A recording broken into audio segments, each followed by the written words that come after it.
everybody. It is about 10 degrees outside, and about that much snow is covering all the leaves that I haven't raked yet. So in honor of that, I thought I'd better spruce things up and go a little tropical just to make me feel a little warmer. So anyway, welcome to the Pet Food Puzzle Guy, and my name's Glenn. And I know there's a lot of new people coming in all the time, which is really exciting, and I'm really getting into this, and I love the community of comments and all the things we've been sharing together. And one thing that keeps popping up all the time is, hey, okay, great video, great information, but what do you feed your dogs? What do you feed your dogs? And I know I've probably mentioned it in the comments section a few times, but I thought, well, let's go ahead and just make a video on it. So I will tell you, here's the product that I've been feeding Zuzu and Bella for probably about 4 or 5 years now. And I actually have a bag of it too.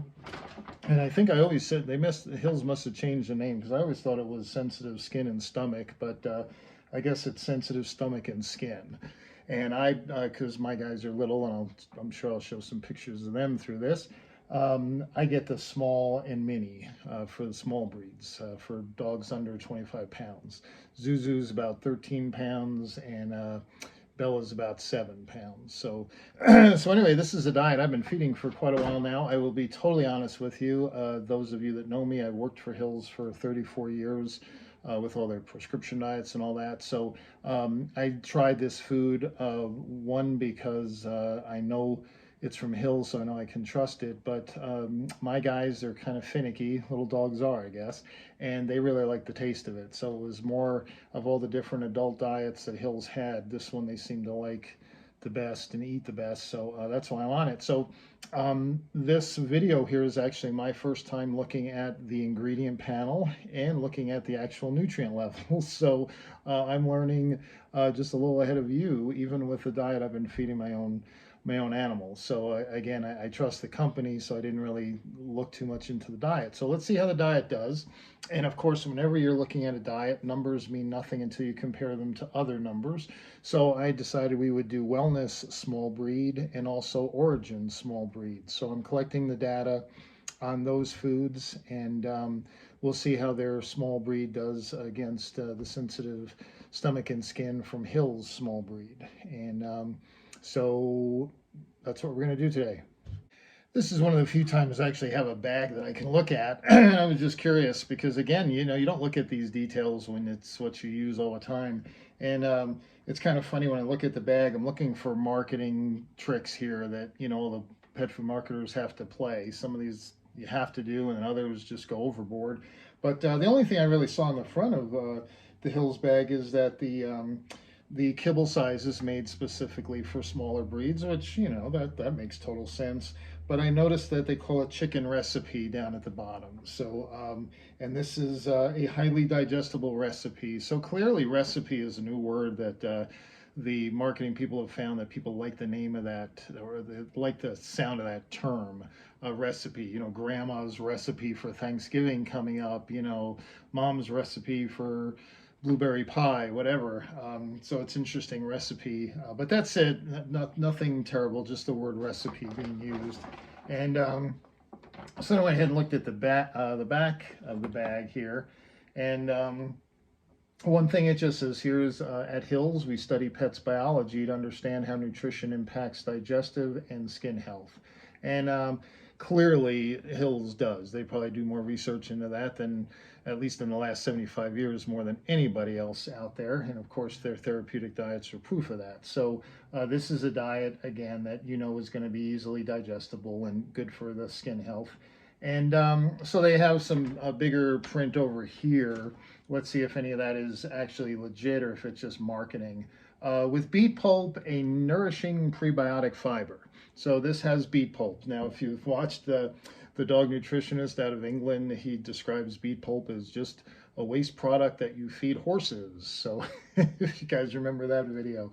But no, beet pulp is a very effective, non-soluble fiber source for GI health. And prebiotic, just to help you understand that any fiber source is a prebiotic. In other words, fiber nourishes the microbiome, the bacteria in your gut. And so you could call any food has prebiotics if it has fiber, and just every food out there does for GI motility and stool quality and all that. So beet pulp is just one of the more common, and it works really well. So unlike poor Cam, who never really learned nutrition over there in England, it's not just for horses, and it actually is useful in a diet. Highly digestible food that is gentle on the stomach. I can tell you one thing that's in here is egg protein, and egg protein is very highly digestible, real easy on the system, and a great protein source, by the way. But this is one of the few bags that when I have this in the car or when I first open it, I can smell it just smells different. I think it's the high egg content in the food that just makes it smell so good. So I do like that. And lastly, here it says vitamin E and omega-6 fatty acids for skin and coat nourishment. And that's true. Those are the two main nutrients, vitamin E and omega-6s. Now, omega-6s are for skin and coat, omega-3s are for anti-inflammatory. And if you look at most diets, almost every diet out there, if you looked at it, you would find much higher 6s than 3s. Again, great for skin and coat. Not good if you have an arthritic dog, but that's another video. So again, everything they're saying here is just basic nutrition, nothing hokey. Nutrition from Hill's first of its kind Small Paws Innovation Center, devoted to learning more about the needs of small breed dogs to support them living their best life. It's a lot of words there. Basically, what they're saying is Hill's, Colgate-Palmolive, who is actually Hill's parent company, they spent about $22 million adding on to the research facility a whole separate, much bigger than a wing, I don't know what you call a whole section, devoted to small breed research. And that's really awesome because many of us, especially as we age, are getting smaller dogs instead of big dogs. Apartment life is kind of demanding that people have more small dogs, and the nutrition of small dogs, because they live so much longer and their metabolism is generally higher and just a lot of other things going on, it makes sense that we should do specific research into toy breeds. So I applaud Hills, and I should say I applaud Colgate. Those of you that are against big corporations and all this, here's a corporation, a soap company that for the last 40 something years has been funding all the nutrition research that Hills does and Morris Animal Foundation does. So here's an example where you can't say all corporations are bad. Okay, they're doing some really good stuff. I love the fact there's a research facility dedicated to doing research to keep my little guys alive longer. That's pretty cool. So that's on there as well. And what else? The shelter program. I know there's other food companies with shelter programs, but Hills is most of the humane societies in the country are being fed by Hills free to get those dogs in better shape so they're more adoptable. So I'm very happy and proud that I was part of that. U.S. Veterinarian is #1 recommended. Well, of course, you all know that that's because Hills throws kickbacks to veterinarians to recommend their food. Okay, I'm kidding. Okay, but I just read that again this morning on YouTube channel. It's amazing that people still believe Hills gives them kickbacks. It would have made my job a whole lot easier if I could just pay cash to veterinarians to recommend Hills. But the #1 reason they recommend it after 34 years of working with vets, I can tell you it's 2 reasons.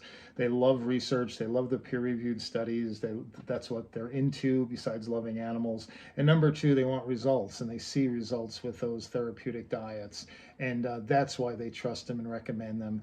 And as for me, I saw those results every day for 34 years. So that recommendation comes from the heart and from the brain, not from cash handouts. But I'm sure that myth will continue forever out there. And now we get into a little bit of marketing here. Okay, chicken is the ingredient #1. So okay, Hills, there's your first, that's just marketing. If you guys have watched any of my videos, you know that. It's all water weight to get it to the front of the ingredient panel. But as I've said many times, it's so predominant now, you have to play that game. Otherwise, you're not even in the game. No one's going to buy your food if corn's the first ingredient. You got to have meat first. So we'll just have to give that to them. Natural ingredients with added vitamins, minerals, and amino acids. So here's a natural ingredient seems to be another buzzword now. And as long as you're not making any chemical alterations to that ingredient, it actually can be called natural. So some foods will call themselves natural, the whole bag. Hills is just kind of mentioning a little bit here. They don't call their whole food natural. But so it's kind of a true statement and kind of a marketing statement saying natural. But I do like they're saying we add vitamins, minerals, and amino acids. In other words, we're just not using um, raw ingredients or just simply ingredients, but to make that diet completely perfectly balanced, we're going to use different supplements, whether it's fatty acid supplements or even amino acid supplements in some of the diets. So that's pretty accurate. No chicken byproduct meal. Okay, there's another buzzword that means nothing. Chicken byproduct meal could be an excellent source of protein, but I think Hills, their marketing people, must have found out that or realized people just don't want to see byproducts. So rather than educate them, just say you don't have them. Okay, so there you go. So a little bit of marketing there. Clinically proven antioxidants, vitamin C and E for a healthy immune system. I may do a separate video on that because everybody can say they add vitamin E. That's generally the active antioxidant in the food. And anybody can say they add it, but do they add it at clinically proven levels? So I remember when Hills did a lot of research in the antioxidants for puppies and for adults and alcohol levels, all this kind of stuff. So generally, it might be worth a video of just looking at vitamin E levels in foods. Usually it's international units per kilogram of food, and you'll see 50, 150 international units. That's nothing. That is not going to do a darn thing. You got to get up into the 500, 600, 700 to actually make a clinical difference. So that might be worth a video to actually look at the antioxidant protection in different foods and see which ones are legit. But Hills did a lot of research in that area. So anyway, I think that's about it for their bag. Is there anything else? The money back guarantee, that's always great. I love as a consumer, if my dog doesn't like it or I'm not happy with it for any reason, I can bring it back. And of course, they have the American flag. I'm not big into flag waving on products, but at least with all the scares from China and the '07 recall and all that, the fact that Hills is American made, that's important. And so I'm sure people care about that. So anyway, that's the bag for the diet I've been feeding for a while. Let's take a look at the ingredient panel, which again I have not looked at. Let's just real quick. I don't usually look at ingredient panels, but I figure let's just do this. Since this is the food I feed my own dogs, I will admit to you, at God's honest truth, I've never, ever, ever looked at the ingredient panel of sensitive skin and stomach. I knew there was more egg in there just because of it being a sensitive stomach diet and I could smell it, but I just don't look at ingredient panels, and there's no reason to, especially if I trust the company. I'm trusting their nutrients, not playing around with how they play with the ingredient panel. But let's take a look in the sensitive skin and stomach, or sensitive stomach and skin. Chicken is the first ingredient. Again, everybody's got to do it. You guys, some of you are new, so I guess I have to repeat it myself ad nauseum here. But the ingredient panel goes by weight, not by volume. So manufacturers manipulate the ingredient panel because things that are heavy, they can get to the front. They can split things to split the weight so they go further down. They can manipulate it any way they want. And the poor pet parent is looking at those first 5 ingredients thinking that they know what they're looking at, and they don't. So chicken's the first ingredient, mostly because of water weight. I have no idea of the quality of that chicken until I look at the mineral levels, right? Okay. The next ingredient is brewer's rice. That is a broken down rice form used in the brewing process because it works really well making beer, which I enjoy. I've got one sitting right there, by the way. And I've got one sitting over there from the other night when we made another video. But anyway, so brewer's rice is the next heaviest ingredient. Then we have chicken meal. And again, those of you that know this stuff, the chicken meal, that is dried. It's more of a powder. That's all meat protein. It's all chicken protein, unlike the chicken that's water weight. So that meat meal, if it's high quality, that's mainly the protein source in this diet. Okay, the chicken is there to make it look good. That's what people want to see. But the chicken meal and some of the brewer's rice and yellow peas, there's a few other protein sources in there, but that chicken meal is the main meat protein in that diet. And again, is it high quality chicken meal or is it garbage? Show me the mineral content and I'll know, which we will look at in a minute. So then yellow peas, cracked pearled barley, uh, whole grain sorghum. Honestly, I'd have to look up sorghum because I can't remember what it is, to be totally honest with you. Again, I'm not an ingredient guy, I'm a nutrient guy. Um, and egg product. And again, there's the egg. Now it's funny, look how far down egg is, but yet when I open that bag, I can smell the egg product. So I guess egg product must be very dry and light and fluffy. So the weight is very minuscule. And then we have chicken fat, that's your primary energy source, and then on to supplements and all the other stuff. So that's for the sensitive stomach and skin science diet. Okay, so let's take a look at the bag of wellness small breed. And same way, let's look for how many factual informational statements do they make and how much marketing do they throw at us, and just to compare to the science diet bag. Okay, so the first thing I notice is deboned turkey and oatmeal recipe. So there's that recipe word again. You wonder if all these marketers get together in a room and all decide what's what's cool or not. But anyway, there's recipe right in their name. And deboned, for some reason, the marketers felt putting deboned turkey was beneficial as well. And we will look at that when we look at the ingredient panel. So anyway, deboned turkey and oatmeal recipe. And it says underneath there on the bag, it says natural ingredients. So there we go. Remember, Hills said the same thing, natural ingredients. So clearly that is a buzzword everybody seems to be using these days. But natural ingredients plus super nutrients for small adult dogs.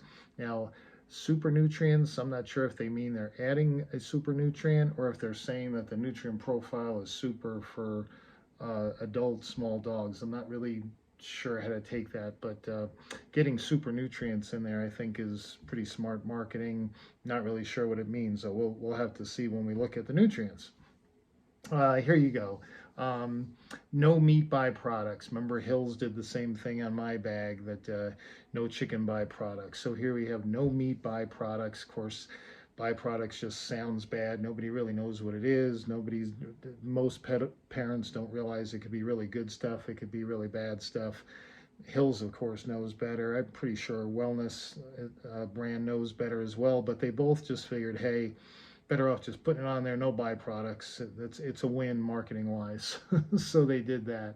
So no meat byproducts, no fillers. Of course, God only knows what a filler is. A filler is whatever the marketing people want to tell you. I mean, corn's one of their favorites, and of course it's not a filler. A filler by definition is something with no nutritional value.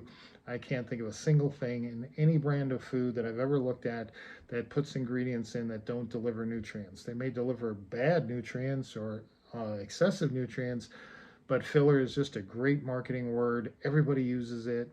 Hills doesn't, though. I have to give them credit. I've never seen them talk about no fillers, but everybody else seems to like that word.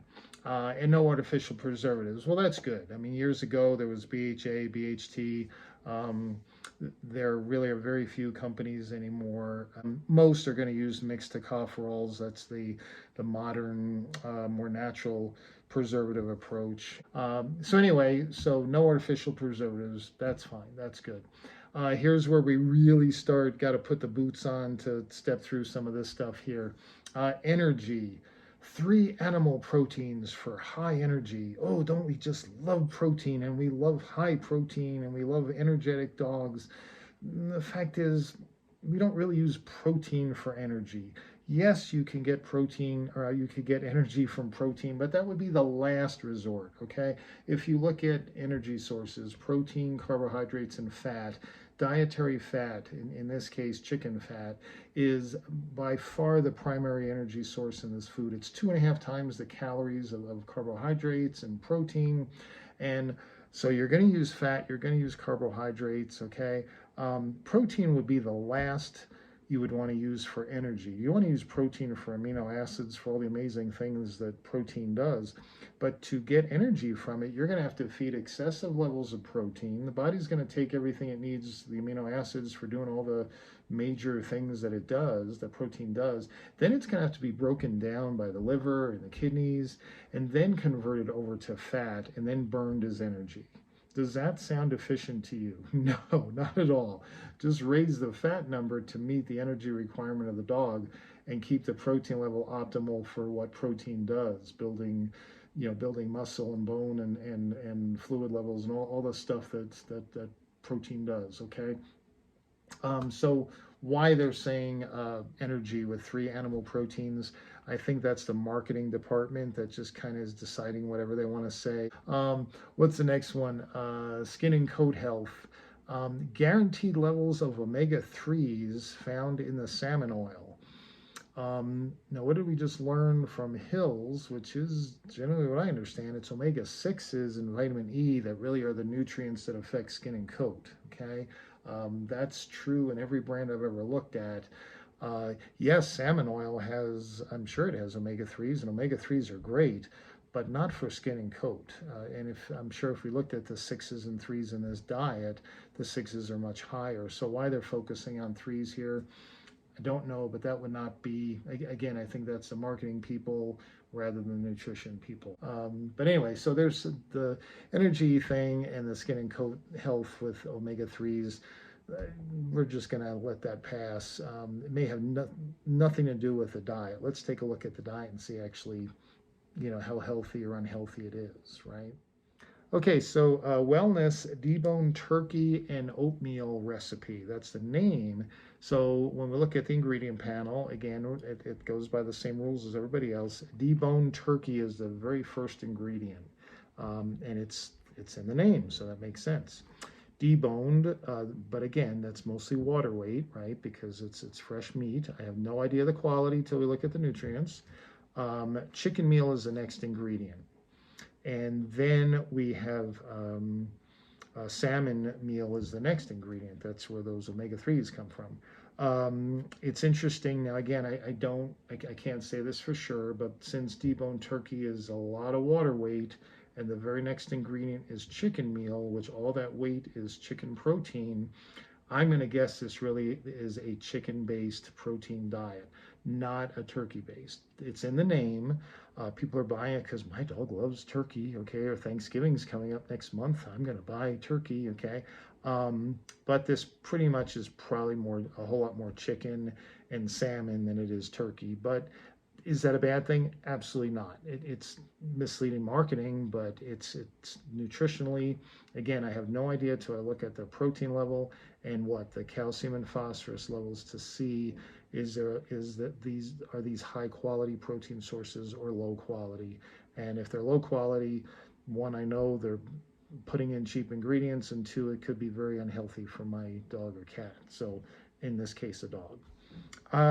Next ingredients: oatmeal, ground brown rice, barley, and then chicken fat, and preserved with mixed tocopherols, which again, that's good. That's pretty much the standard these days.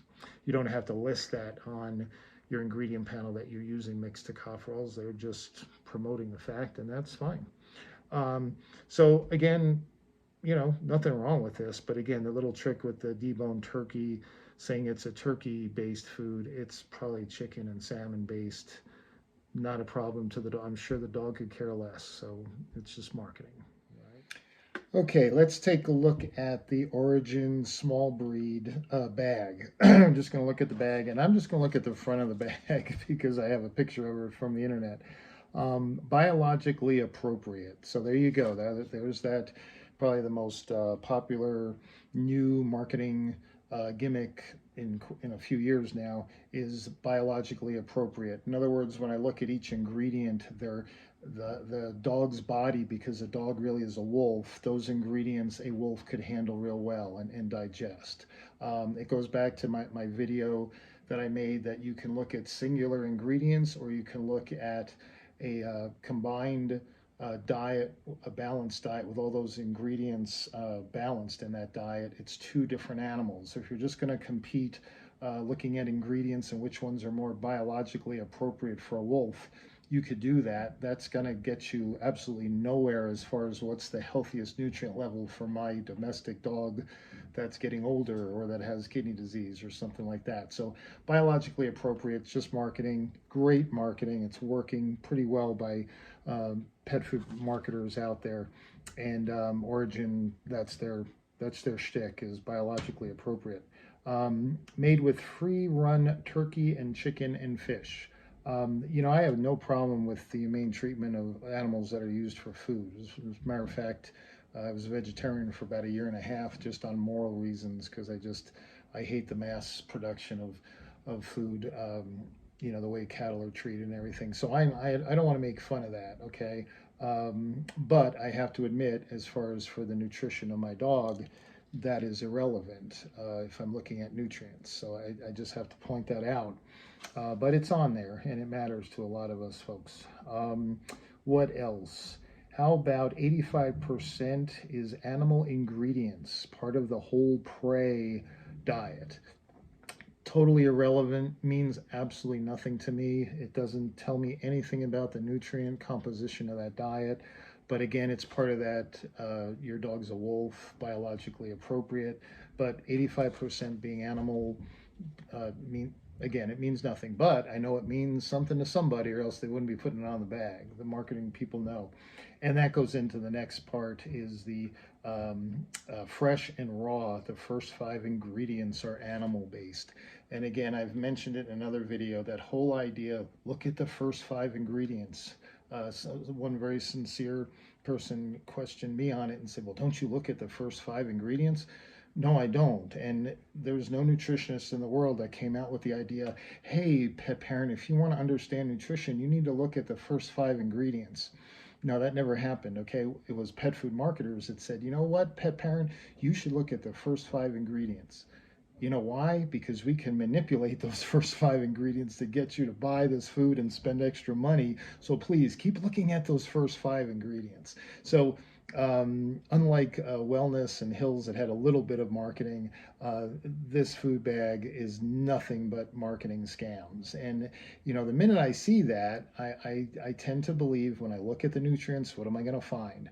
They're all marketing and hype, and they're really lousy with nutrition. So we will look at that, but let's look at their ingredient panel next. Okay, so how surprised are you? Here's the ingredient panel, and what do we find? Look at all that wonderful meat, protein, all that animal sourcing, and look at those first 5 ingredients. Man, they win the contest for who's got the best first 5 ingredients. And there you go. They made sure that their ingredient panel matches the marketing on their bag really well. So there you go. So now, again, what's most important? Let's look at the science diet I'm feeding my guys, the Wellness small breed and the Orijen small breed, and look at what really matters. Again, show me the nutrients. Okay, everybody, so here we go. Here is the nutrient levels of the diet that I trust to feed my girls, and they've been eating it for quite a while now. The protein comes in at 6.4 grams per 100 kcals. And so some of you that have watched my comparison videos and all, I'm sure you're thinking, hey, that's pretty moderate level. We've seen somewhat 8 and 9 grams of protein. We've seen, I think, Science Diet had one that was 5.9. That may have been the lowest. So 6.4 is right in that average level. The calcium and phosphorus level, this really indicates the quality of the protein sources you're using. And we have calcium coming in at 239 and phosphorus at 195. I remember, just because I put these numbers together, that's almost exactly the same as the regular Science Diet chicken-based canine adult diet. So those mineral levels are the same. I will tell you, though, that the protein level in this diet is a little higher than in the regular Science Diet adult, probably because we're looking at toy breed dogs. I'm not totally sure about that, but there is a difference, so I'm guessing it's because they're toy breeds.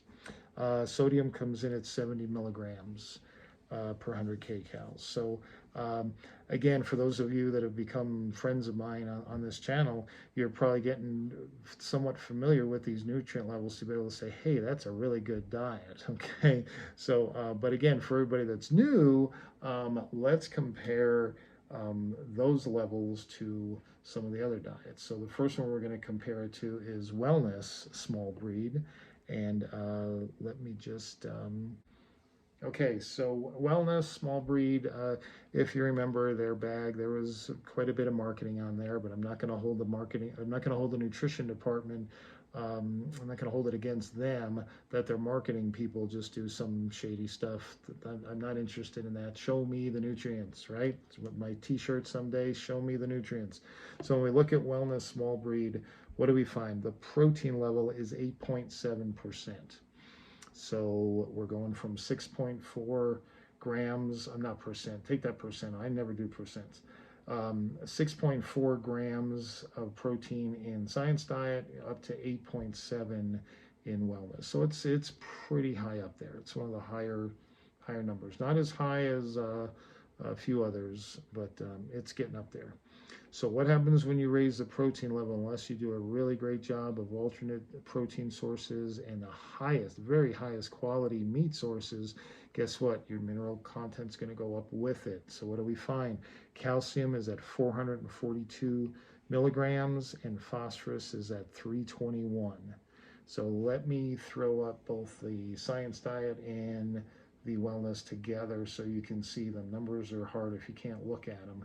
And there's the sodium at 66 milligrams. So there is a big difference in the mineral content of the Wellness brand. Mainly, one reason is because they make the protein so high, and the nutrients come along with that protein. And meat protein is going to have phosphorus in it. Even the purest that you can find is going to have calcium and phosphorus. Especially phosphorus is what we're concerned about. If your dog is the one in one or two in five that's going to come down with kidney disease one day, we really want to make sure the years that she's an adult that we're not feeding excessive levels of protein, and we're not feeding protein for energy like their marketing department said. So again, if I just look at these two products, I'm very happy that for the last 5 or 6 years, Zuzu and Bella have been on the Science Diet and not on the Wellness. Do you understand my thinking here? Maybe my dog was on Wellness, or your dog's been on Wellness for 5 or 6 years and is thriving, is doing great. Stool quality is great, skin and coat, energy, just happy, healthy, great dog. Okay. Again, I'm playing the advocate for the health of the animal. What about health risks? Kidney disease is a culprit that affects too many dogs, too many cats.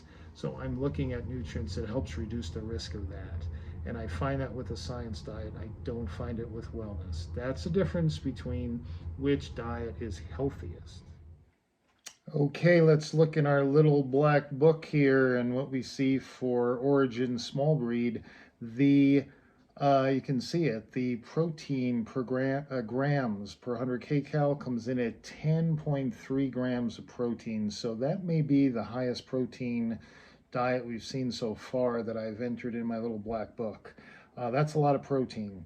And you can see the calcium is 330 milligrams and the phosphorus is 270.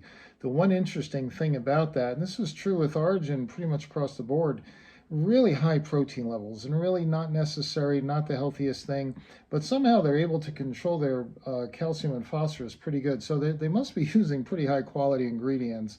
You can see that they're still excessive, but they're lower than Wellness at 8.7 grams of protein. So that's interesting. And then you can see sodium is at 80 milligrams. So I'll tell you what, guys, it's been, like I said, 4 to 5, 6 years I've been feeding this diet to Zuzu and Bella. And I feel really good about it when I look at these nutrient levels that I've been giving them good, healthy nutrient levels. You can see the cost per pound isn't too bad. Orijen being the highest at $5.70 a pound, according to Chewy. And the neat thing about this, now, why is this important? Okay, I'm sure there's people that feed all three of these diets, their dogs are doing well. Again, going back to optimal nutrients and the healthiest diet, trying to reduce the risk of disease. I already said Bella is 14 and just had her blood work done with, she had a dental done and had blood work done, and her blood work was perfect at 14 years of age. I just had Zuzu's blood work done just last week, and same way, blood work, everything looks great. All of her internal organs are doing super. Part of that is genetics, obviously. Part of that is a healthy diet that they've both been on all their lives, controlling those excesses that are getting so common in diets nowadays. So if you stayed with me through through all this one got a little long. This is the whole premise of my whole channel. This is what I do. This is what I try to help educate pet parents that don't go crazy over all these expensive diets. Don't pull your hair out trying to follow the pieces of the marketing puzzle. Just have some common knowledge and understand it's just the nutrients being delivered, and it's not as complicated as the pet food marketers make you believe. And so anyway, I'm really happy that I'm feeding this diet, and I am not telling you to run out and feed this to your guys. But again, the real test of any diet, oh, here comes Zuzu now. The real test of any diet is that their blood work keeps coming back normal.